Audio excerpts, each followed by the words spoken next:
thank you so much, guys, for this opportunity. I'm really excited to be here. This is my brother, Abu Bakr. He actually forayed into kind of the tourism side of things, but then has always had a passion for wildlife, obviously. And whenever I would volunteer with whether it was the Kenya Wildlife Service or other community ranger groups, I would take him with me to the field. So he's actually had some in-field experience with anti-poaching since he was 15, and now decided to go into the community ranger paramilitary training, which was quite insightful for him. So yeah, I'm really excited for this opportunity to be here and share our experiences with you, and hopefully inspire you to, yeah, just get out there and keep protecting wildlife. So yeah, guys, this is my team, and on this occasion we were actually collaring a lion, which was a milestone achievement for us. Actually, it's the first lion ever to be collared along Kenya's coast, which was really incredible. We don't have any data at the moment of any of our coastal lions. They were previously an unknown population. I, of course, have been operating in this area as one of the few, if any other, non-governmental organizations focusing on work on the ground with regards to community engagement and anti-poaching. And so, of course, we did know there was a presence of a lot of predators here, very healthy population. So with this particular incident, he was sort of a problem animal. He had been reported to have raided a couple of farms and taken down a couple of people's livestock. And so in order to better monitor him and mitigate further human-wildlife conflict, we procured a collar and managed to stick that on him. He's doing very well. He was a juvie when we did this, and at the moment he has got 2 females in his pride and 3 little cubs who are also doing quite well. So this is one of our success stories, and I always like sharing this photograph because it really shows how important it is to come together with regards to our different fields of expertise, whether you're a veterinarian, whether you're a ranger, whether you're someone like me who kind of oversees a lot of things and mobilizes and facilitates, because you can't do something as critical like this on your own. A ranger, it forms a very critical part of that integral weave to successful conservation. And so I hope that this really inspires people to see that when you're a ranger, you can be involved in a range of different things. It's not just anti-poaching, it's not just tracking.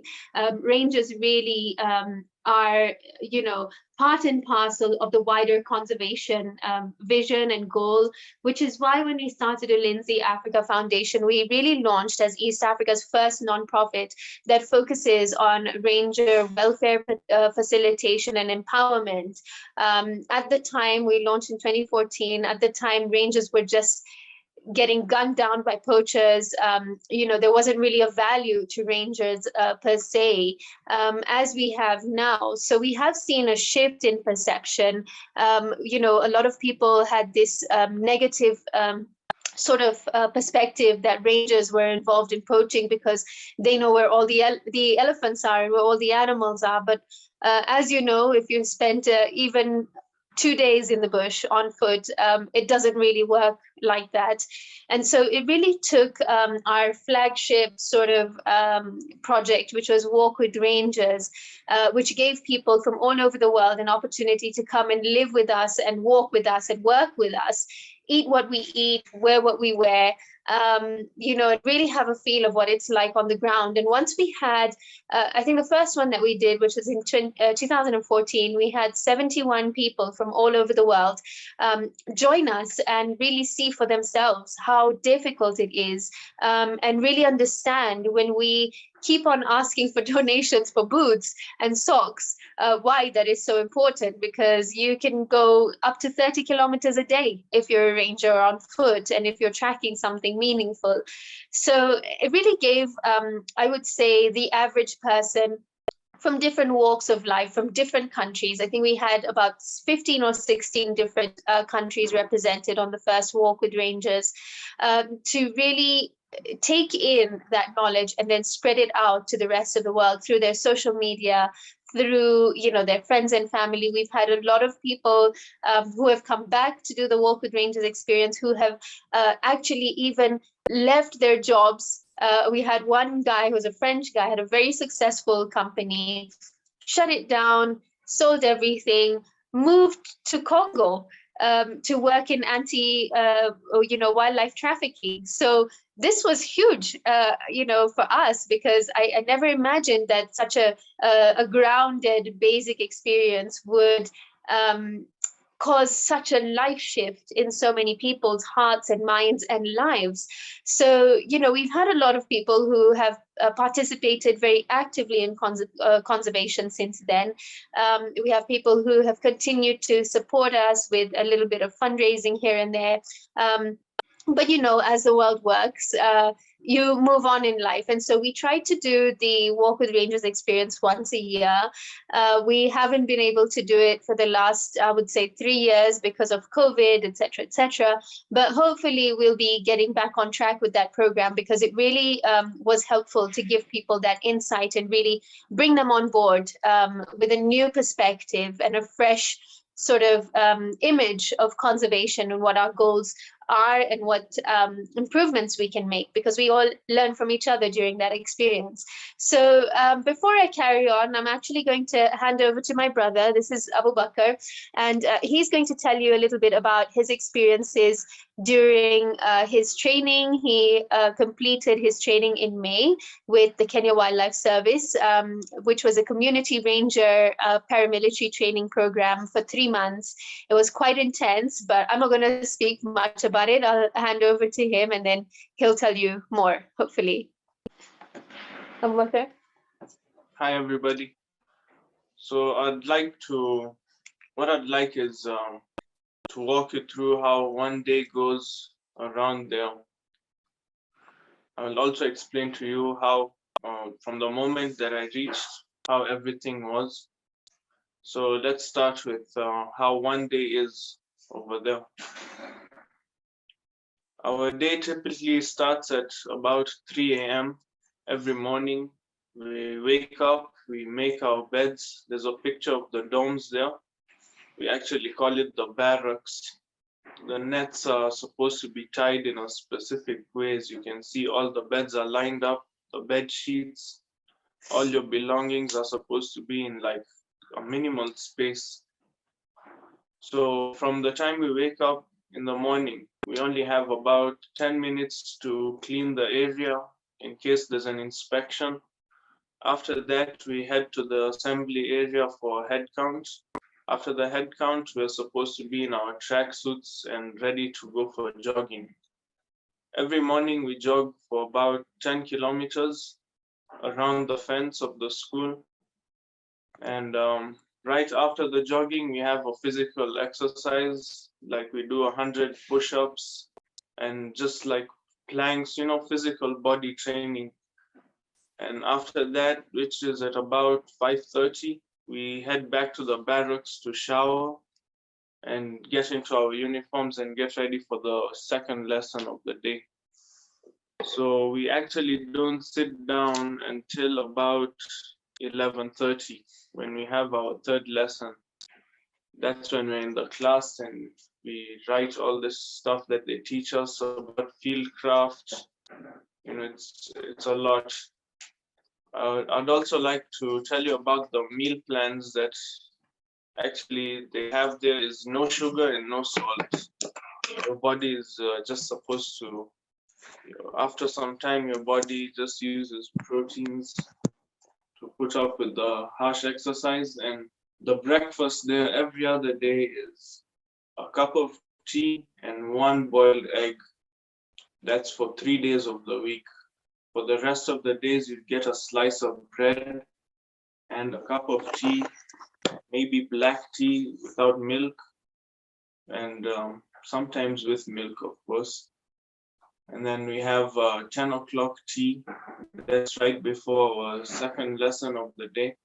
10 o'clock tea, we only have it with 1 slice of bread, no sugar, of course. And then 12:30 is when they serve lunch. And of course, before every meal, you're supposed to avail yourself 15 minutes before for head count. Like everything around there, they have to count you first. They have to make sure that everybody is there. You can't go for a meal and one person is missing, you know. So everybody must be there. Lunch varies every other day. Mostly we get rice and boiled potatoes, sometimes beans. And the dinner we usually get at about 6:30. The latest it can go is 7 o'clock. The dinner we have, there's something in Kenya we call ugali. It's just maize flour and water. It's like the South African version of pap, basically, but slightly harder. Yeah, we get ugali and cabbage and meat. That's every day. And I'd also like to tell you about the code of conduct that they instill in you when you're in the school. As you can see, the first picture there, you can see one ranger brushing a hat because they have like a specific way they want the hat to be, you know. So they give you a brush and you're supposed to brush it until all the hairs lie flat to the back. So every day after dinner, we usually have about an hour to ourselves where we talk about stuff and how the day has been. That's the time that we're usually polishing our shoes, and that's also very specific. They usually say that the shoe is supposed to look like a mirror, so it's a lot of work. We spend almost 3 hours brushing the shoe, you know, making it look good for the next day. And if it's not polished right, they punish you for it. The punishments that they do have is you actually do more sit-ups and press-ups in front of everybody. And they've got a hill right behind the classes where you're supposed to climb it in 6 minutes. If you take longer than that, then they put you through something much harsh. And the last picture there is when we went for our school trip. We went to Mombasa. We went to a few places in Mombasa. We went to Mida Creek. We went basically to learn about the history of Kenya and the importance of conservation in different ecosystems. And this was the day when we passed out, our final day in the law enforcement academy. We had a guest of honor, and almost all the big people for KWS were there, so it was really something. We didn't sleep this night before. We were busy ironing our clothes, combing our barrels, and polishing our shoes. It was a really big day for us.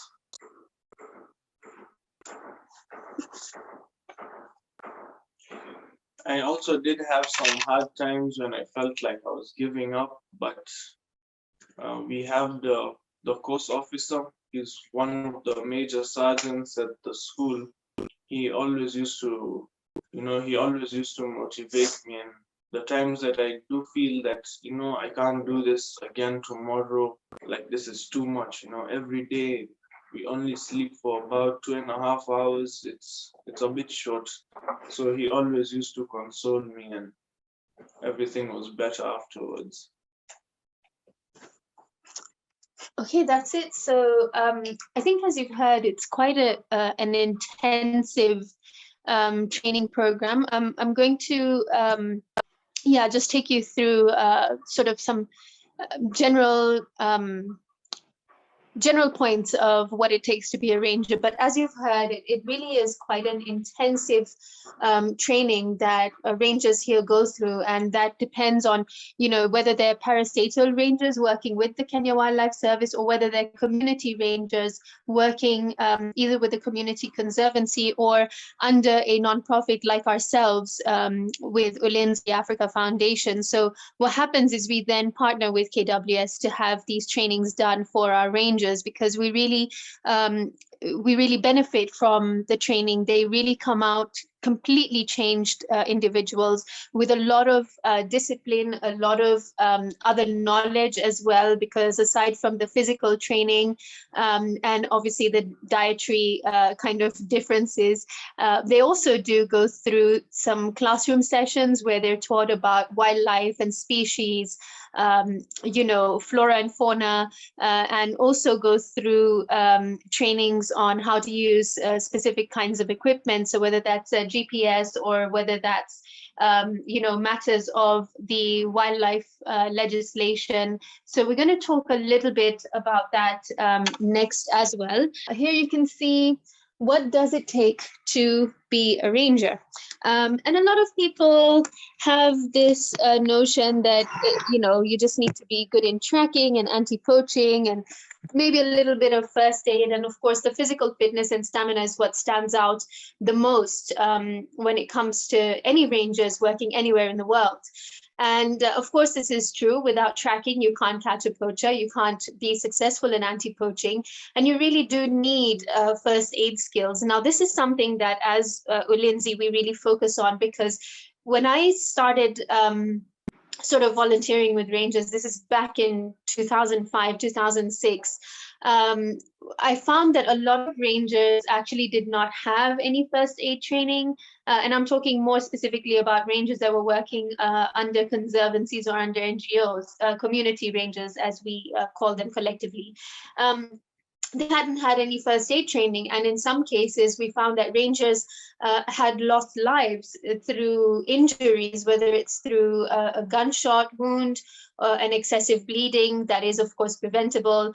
We had one incident where a ranger was mauled by a buffalo in the Mara, and his entrails were actually hanging out of the laceration. And because none of the rangers on the team, none of the other team members had any first aid training, they all started stuffing the intestines back into his, you know, into his torso without washing their hands, without wearing any gloves. I mean, you know, some of it had fallen onto the ground with grass and sand. They just put everything back in there, and then put him in a very bumpy vehicle without any form of stabilization or cushioning, and rushed him to the hospital. Of course, halfway there, he just passes out and is no more. And so those kind of situations happen in the field. I found it really shocking that at the time, many NGOs had not really even looked at this as an issue. And so we came in, you know, some of our first work was really trying to get doctors from Nairobi or overseas, even just some friends of ours, to come with us to the field and do first aid training, give them some basic first aid skills, so that they not only are able to help themselves in case of injury, but are also able to extend that help to others. Now our first aid training courses have improved greatly. We've partnered with some really good, you know, external groups. We partner with different groups. You know, whenever they offer us training, we never say no. Of course, we are very limited in our resources, and so as an organization, we tend to prefer people who are willing to come in and do this pro bono. And so with the kind of trainings that we have now, we're able not only to help each other and ourselves, but are able to extend this first aid training to the wider community. One of the elements of the first aid training that we're trying to include now is snake bite first aid. because the area where we work is very, very prone to snake bite. We actually have, I think, the highest population of snakes or something down at the coast. And so it's really imperative for us to make sure that we're able to help community members who may get bitten by snakes to, either identify the snakes or identify, what kind of first aid they would require for those particular snake bites. So what does it take to be a successful ranger? So aside from those basic skills that we tend to connotate to rangers generally, there are other skills that rangers have that we often overlook, don't really take note of. Of course, leadership is a big one. If you don't have a strong leader on your team, then you're likely to fail. You won't be as successful in your operation. And my kind of definition of an operation is not just going into the field, tracking some footprints and catching a poacher. No, that is the beginning. Once you catch a poacher, of course, there's a lot of things that have, there's a process that you have to undergo between the point of arrest and, getting a successful prosecution, for example. So on the left, you can see a photograph of a recent article. We had a big win recently. It was actually a landmark ruling for us because in this particular courtroom, we had never seen either a conviction for poachers or a conviction this high. So we had 3 poachers who were caught red-handed poaching a baby zebra. And, this is the thing with, I'm sure you must face this in some of your courtrooms as well, where you have challenges between, the point of arrest, booking them at the police station, getting the case prosecuted, getting the file and the exhibits prepared for court, making sure your evidence is preserved well enough for whatever the date the court is sitting. All of that really adds onto how successful your arrest is going to be. And this is really what we try and focus on with regards to our rangers. We try and really put them through different kinds of, even refresher courses or, trainings or workshops to be able to not only be good leaders, but also keep in mind how their protocol should be for arrests. You need to know about human rights. You can't use excessive force, for example, when you're conducting an arrest. On the photograph on the right, you can see some rangers actually interrogating a suspect, and this is at the site of the arrest. This suspect was caught cutting down trees in the forest. And actually, these trees happen to be an indigenous tree and an endemic species of tree. And so for us, it was quite a serious case. And initially, of course, you try and talk them around, see if they're willing to give up information on whatever cartel or ring they're working with. And where that's not possible, you then book them at the police station. And then it's the process of, statement writing for the rangers. So their statements have to be all aligned. It can't be a copy-paste situation. They just all need to put down the key facts in their statements, because that's what's going to help with a successful prosecution of the case. So of course, the rangers all have to be well-versed in wildlife and other relevant legislation. So for this particular incident, we couldn't apply the Wildlife Conservation Management Act. So we have a different piece of legislation for forests. And so they need to be well-versed on the Forestry Act, for example, to be able to then guide or assist the police who may not be well-versed in these pieces of legislation as to which parts of the legislation to cite in their charge sheet. It's also important for us to know about, things like the rights of the accused, things like basic human rights, as I mentioned before. And, that really contributes to your overall success as a ranger. My rangers at Ulinzi Africa Foundation certainly don't limit themselves to, we made an arrest, madam, we're so successful, or, we took out 2 snares today, madam, we're so successful. I think for them, seeing something like this in the papers really hit home for them, because they felt like, yes, I have achieved something today. It took a long time. This case was, I would say, almost a year. The arrest was made in October last year, and we only had the ruling, I think it was last month. So you can imagine what a long wait. And during that time, you know, you kind of lose hope and feel like, oh, we're losing the case. It's not going anywhere. Someone's been paid somewhere. But if you really keep at it and you have someone who's also watching your cases in the courtrooms, which is what I do primarily, you know, you really are, you have a higher chance of being more successful. So aside from obviously the anti-poaching aspect of rangers, you know, we do come across a lot of orphaned wildlife once in a while. We currently have I think 4 or 5 baby monkeys in our camp and a baby buffalo. And so, you know, also having basic knowledge of some, you know, better animal husbandry is quite key, because you can imagine a situation where you get a baby zebra and you're feeding him with cow's milk. He's not going to make it. And so knowing about, you know, baby milk formula, what the ratios are, you know, what to do if, you know, if something goes wrong, if the animal gets diarrhea or, you know, or constipation, how you can handle and manage that. And, you know, this part, I will say, admittedly, we work on a case-to-case basis where we liaise with the Kenya Wildlife Service veterinary department, who then guide us on what to do. Sometimes I get advice from other organizations such as the Sheldricks, who have a lot of experience with baby elephants and baby hippos.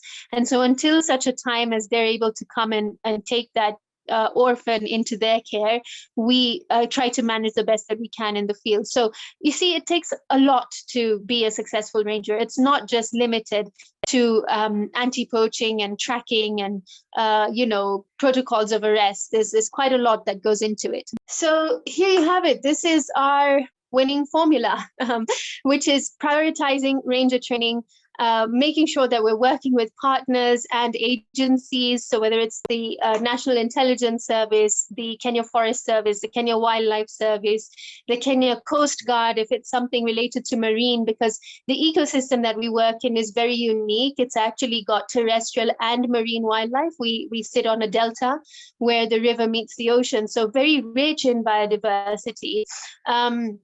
And also currently under threat, as it were, but we're trying to work on that. So really working to prioritize ranger training, working with agencies and partners to make sure our rangers are well-versed, well-equipped with whatever equipment they need, whether it's a GPS, boots, socks, you know, radio communication equipment, all sorts of things, torches, and such like, and also, you know, working really closely with the judiciary and the Office of the Directorate of Public Prosecutions to make sure that we have successful outcomes for all our cases and arrests.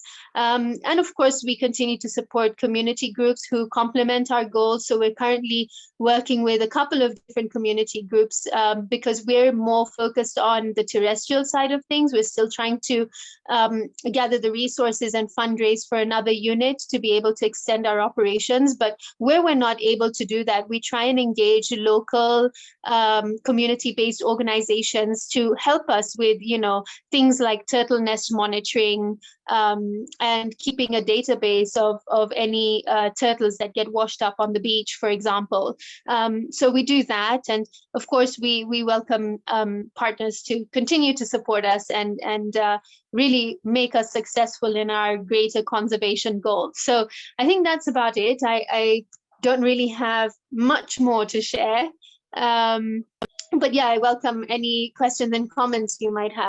Thank you very much, Raabia. We really appreciate it. Thank you also to Abu for sharing it. It was really insightful to sort of have an inside view of the KWS training program. It's really interesting to see the discipline that goes into that as well. Everybody, you are now welcome to ask questions either in the chat, or you are welcome to raise your hand using the reaction tools, or you can even physically raise your hand, switch on your video, and we will see you. And you're welcome to interact. And yeah, we would love to hear questions from you. Hi, Raabia. Thank you very much for that. I would like to ask you just one quick question. Where did you study to become such a good ranger? So I actually did not study to become a ranger. My brother did that. I actually just learned purely from experience. I have a very deep passion for field work and specifically anti-poaching because that's really where I felt I was making a greater impact.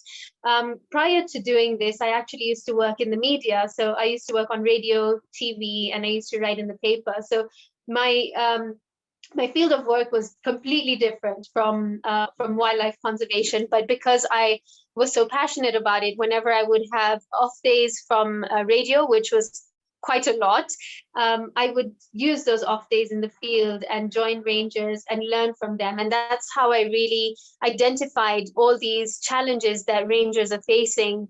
And I really wanted to be a part of the solution for that. And so we really just started out as a small organization that just wanted to help rangers with things like first aid training, very basic, support. And then we transitioned from that into working in the Tana Delta, which is a very remote area. And this was on the advice and with the support of the KWS acting director at the time, the late Julius Kimani, who, I was an honorary warden. So I was appointed honorary warden in 2011. And I served for 10 years.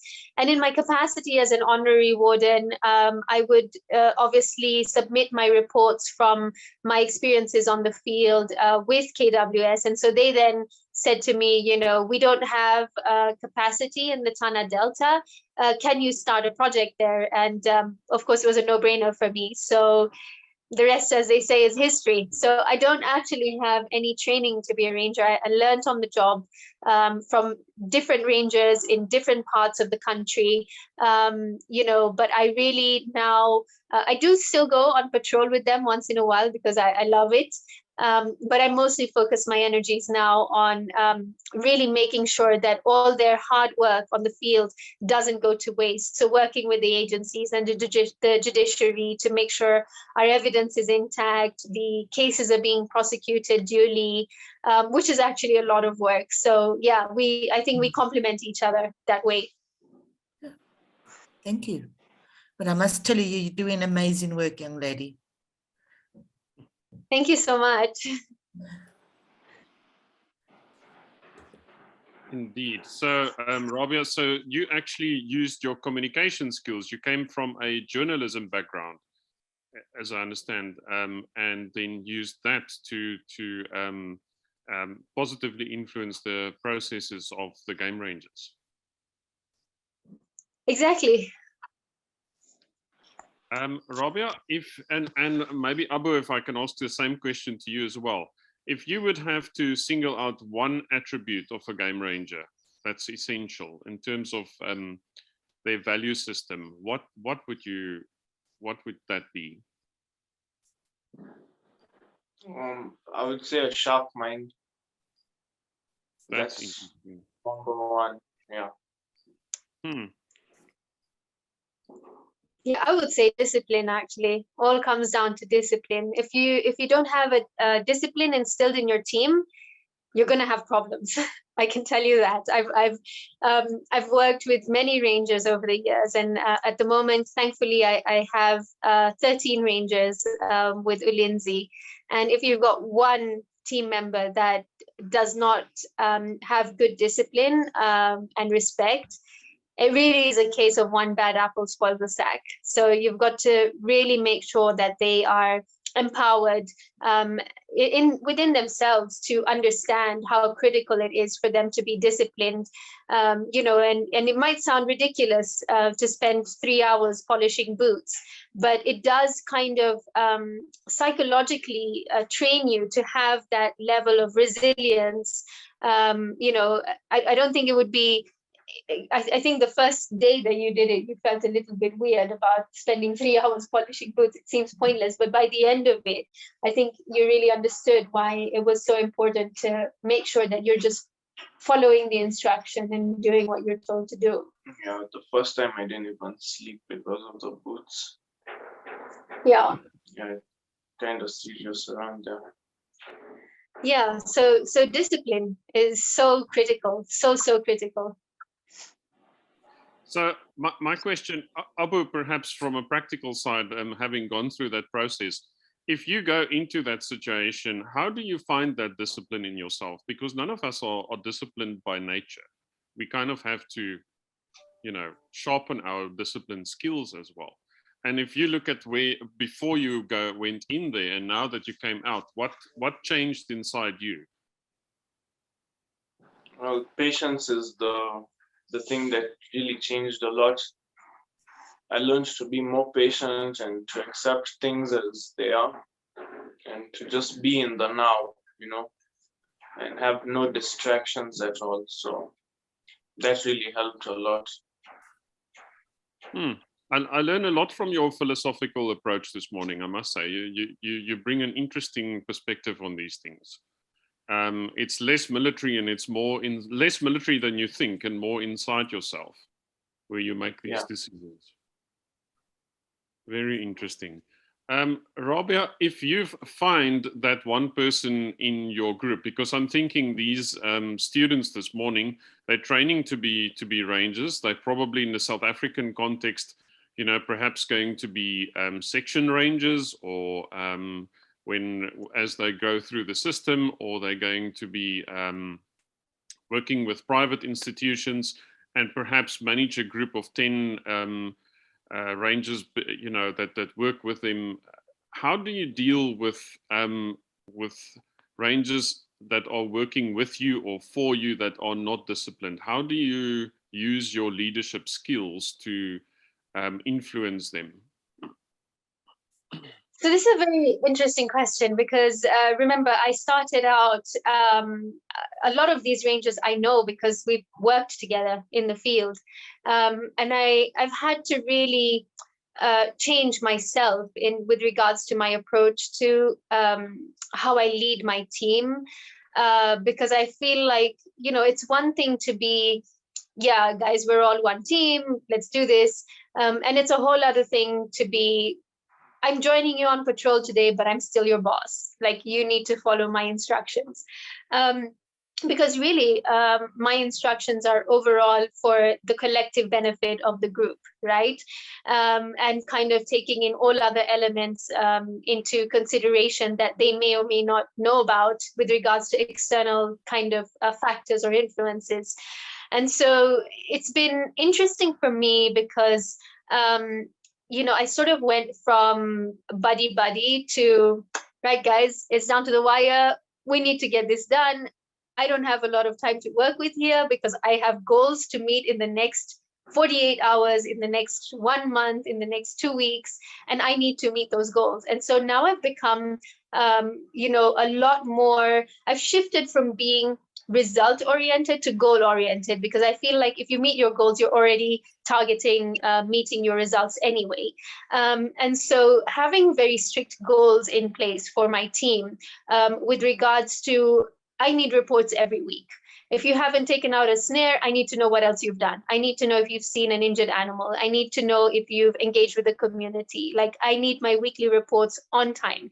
And where you find that maybe my goals have not been met, or there's been some laxity in one or two of the members of the team, or some indiscipline, then of course we have disciplinary procedures that we follow. And this, of course, involves, first you start with a letter. So it's like, explain yourself. You have been found with ABCD issues. Can you give us an explanation? And where the explanation is not satisfactory, we then move into a disciplinary hearing. So of course, these are all guided out in the employment laws here in Kenya. And so we really follow that very strictly.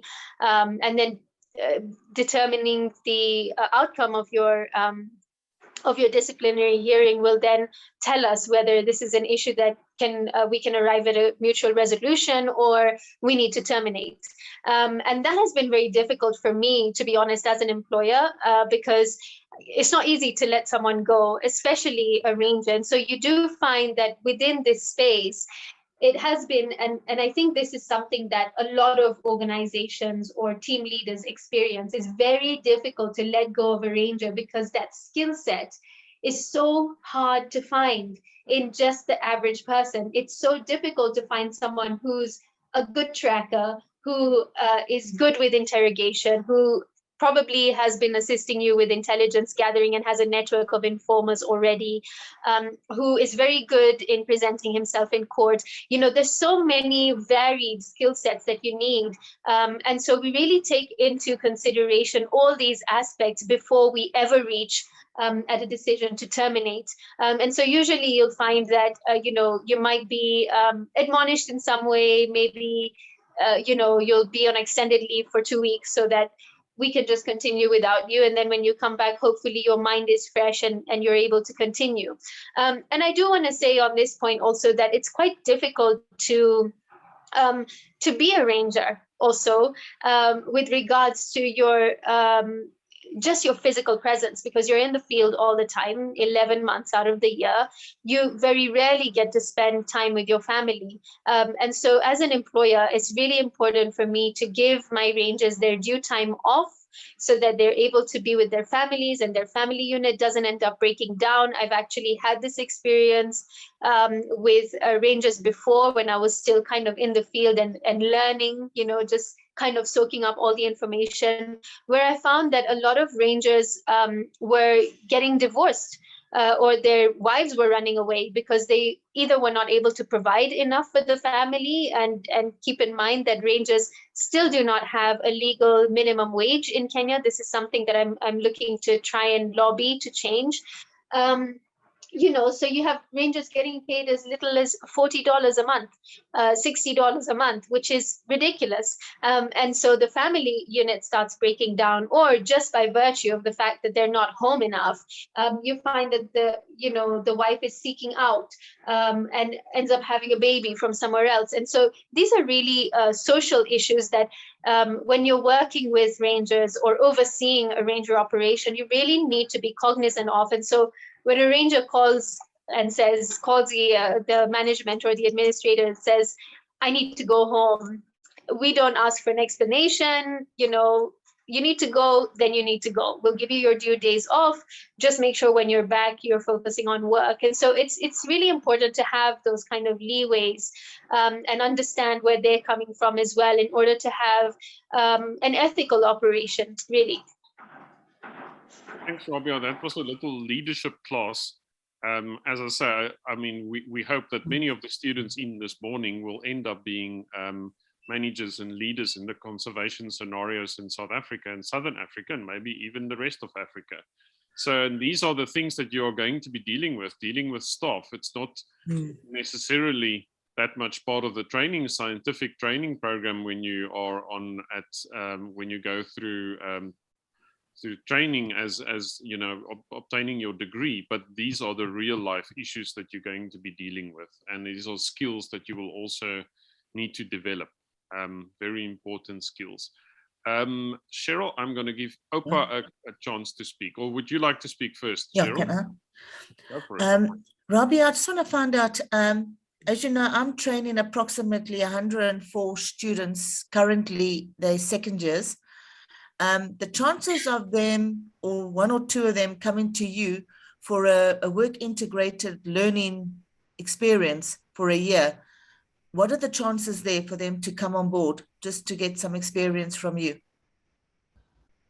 So thank you for that question. We do get this a lot. We have a lot of people who are interested in coming and joining my team. Of course, we welcome that. I have had people who have come in and joined my team before.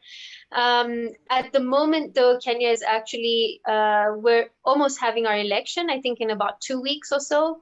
And so things are very tense at the moment. Our area of work also in the Tana Delta is, it's a little bit iffy because we're close to the Somali border and we do have a presence of Al-Shabaab in the area, which is a rebel militia group. And so it really depends on the time of the year. So maybe this is something that we can continue to discuss, but we can also continue to develop if this is a partnership that we will be looking at integrating in our programs. Then we do have options of, safer zones where they might be able to operate. Or we can work with the Kenya Wildlife Service to make sure that we have the best security possible if they're going to be based in the Tana Delta. I never underestimate our security situation in the Delta. In fact, 3 of our rangers are armed, and we're looking to arm more of our rangers, if not all of them, in the near future as well, just because I feel safer and they feel safer. So in Kenya, and this is probably a slight difference from how you operate maybe in South Africa, in Kenya, when you have the community rangers, they oftentimes are not armed.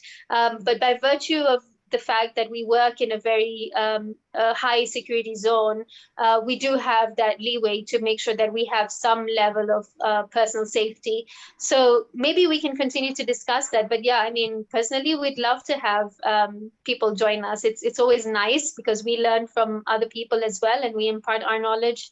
And, you know, people form lifetime friendships along the way. So it's really about coming together. Yeah, they normally have to start in January and then they end December. So it's a full 12 months training, which they need to do. But I'll be in contact with you so we can get some kind of collaboration or discuss from where to from now. All right, thank you. Sure. Thanks, Raabia. Thank you. Welcome, that sounds good. Cheryl, I don't see Opa anymore. Oh, there he is. Please go ahead. Good morning, everyone. Hi. Can you hear me? My name is Opa. I'm a senior student at TUT. Today I'm with my friend, my classmate Sandile here. On behalf of every student today, thank you for taking your time speaking to us today on a very important topic. What does it mean to be a ranger? You touch a lot of important aspects today, which is one of the first one is first aid skills. As a ranger, you need to be, have the skills to help your colleagues if maybe they are injured and in an incident, and also to have the skills of leadership and conservationist. Thank you very much, Raabia. My pleasure. And you know, feel free to also reach out to me on Instagram or Facebook, mostly Instagram because Facebook is a bit overwhelming. Or you can also find out more about our work on our website. It's ulinziafricafoundation.org. And my Instagram is at Raabia Hawa, Raabia.Hawa. Thanks, Raabia. A last question from my side. How is it, and is it different for you as a woman working as in the ranger environment? And what does that take? Yeah, I mean, it's been interesting because obviously in the beginning it wasn't really accepted. And when I say that, I mean by my community. But you know, fortunately, my late father, I lost my father last year. My late father was very supportive of anything that I did, really, as long as it was the right thing, obviously. And like him, he knew that I was very passionate about wildlife, so he supported me all the way. And I think initially it was the challenge came when I would just go out and spend, you know, a week or 2 weeks with rangers out in the bush, and then, you know, people always have negative thoughts in their mind, but my dad always stuck by me and always supported me, and also was a big support for my foundation in setting it up and keeping it running. So I really owe a lot of my continued persistence and resilience and success to my dad. If it wasn't for him, I wouldn't be doing what I'd probably still be talking on the radio about, I don't know, some rock band or something. So yeah, it was a very different experience for sure. But you know, when you have a strong father like that, you tend to block out everyone else. You know, a lot of people will send you negative things. People are jealous. People will compete with you. I have, which is actually a good thing, because when people are competing with you, they often try to emulate you and do what you're doing and have what you have. And, you know, and for me, it's like, okay, well, why don't you really challenge yourself and set up an anti-poaching unit somewhere? And then that way we're spreading out and getting more wildlife protected. So it's been interesting. You know, I think as a woman, you have a lot of expectations from society, a lot of expectations from your family, a lot of expectations even from your professional circles. But you just keep going and keep doing what you believe in, never give up. Really, I've had a lot of times, even right now, where you're being really beaten down and bashed, and you know, you have people ostracizing you almost, people who will try and really crush all your efforts to be successful. But if you're smart about it, then you really find ways to maneuver around these tense landscapes in order to achieve your end goal. My end goal for Lindsay is, of course, I am now looking into succession, because I don't foresee myself spending time in courtrooms all my life and working with judiciary and, you know, okay, guys, let's catch the poachers, let's get them to court. You know, for me, that's really step one of a much bigger picture. You know, you have your short-term goals, your midterm goals, and your long-term goals. My midterm goal at the moment is really to try and have a strong successor for my foundation. Hopefully it will be Abu. I don't know if he steps up to the plate, but he still has a lot of boxes to check for me, because I have very high expectations. So if he meets those expectations, great. If not, someone else will. And I will then be able to pass on with Lindsay and move on to the next thing. For me, my long-term goal for wildlife conservation, and specifically for rangers, is trying to work at lobbying the government to have at least a minimum wage for rangers all across the country, whether it's community rangers or from the parastatal, because a lot of times you find this is where the discrepancy lies. For me, for example, I pay my rangers a base wage of $250 a month. For another organization, it may be $70 a month, right? Because there isn't really any governance to give you that sort of baseline expectation or that baseline mandatory payment. It's so funny, because in Kenya, we actually have a minimum wage for a domestic worker, you know, and we don't have a minimum wage for rangers, which for me is like insane. And so for me, it's really working on that, also working on aligning legislative documents like the Wildlife Act and the Fisheries Act, so that they're working in tandem with each other instead of against each other, which is what you find now. We have a serious disconnect between the forestry laws, the wildlife laws, the prevention of cruelty to animal laws, the fisheries and marine wildlife laws. You know, it's just not aligned, and it's quite a mess, actually. And so I recently was appointed to the board of the Conservation Alliance of Kenya, heading up the advocacy thematic group. And I'm hoping that this will really be the platform for me to now take these matters on board, because as much as it sounds like, you know, it's out there, this is all stuff that affects rangers directly. And I've seen it on the ground, you know, where in the Wildlife Act, for example, you still have charges or penalties for people cutting down indigenous trees, for example, indigenous species of trees.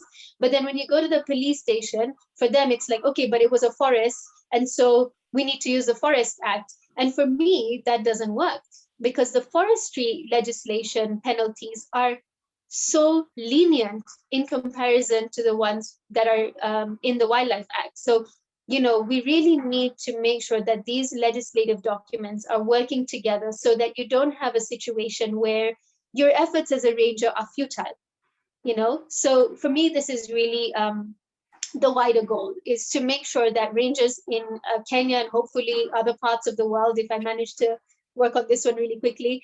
Are working with legislation that is aligned across the sectors, are working with agencies that are in support of what we're trying to do for conservation. For me, it's ridiculous that we have separate ministries for forest and environment and for wildlife and tourism, because wildlife live in forests. It's a no-brainer. And this has been an issue in the conservation sector for the last couple of years, ever since those ministries were split.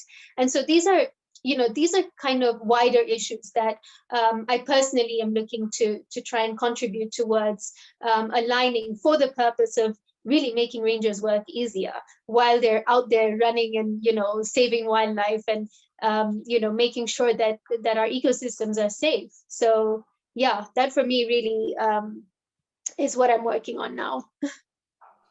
Thank you, Raabia. Thank you, Abu, as well. I really learned a lot from you this morning. Both of you really have this goal-driven approach. And Abu, I also learned from your philosophical approach of being in the now. If you have to do this thing now, do it properly. And don't, give all of yourself to that one thing. I think it's an excellent lesson. Thank you so much for your time. We really appreciate it. And we look forward to the next session next week with Andrew Marshall, talking about disruption. And Raabia, we will definitely see you again in the future, and we will keep on following the work that you do. And good luck. You do amazing work, and trying to integrate all these facets of conservation in Kenya, really important work.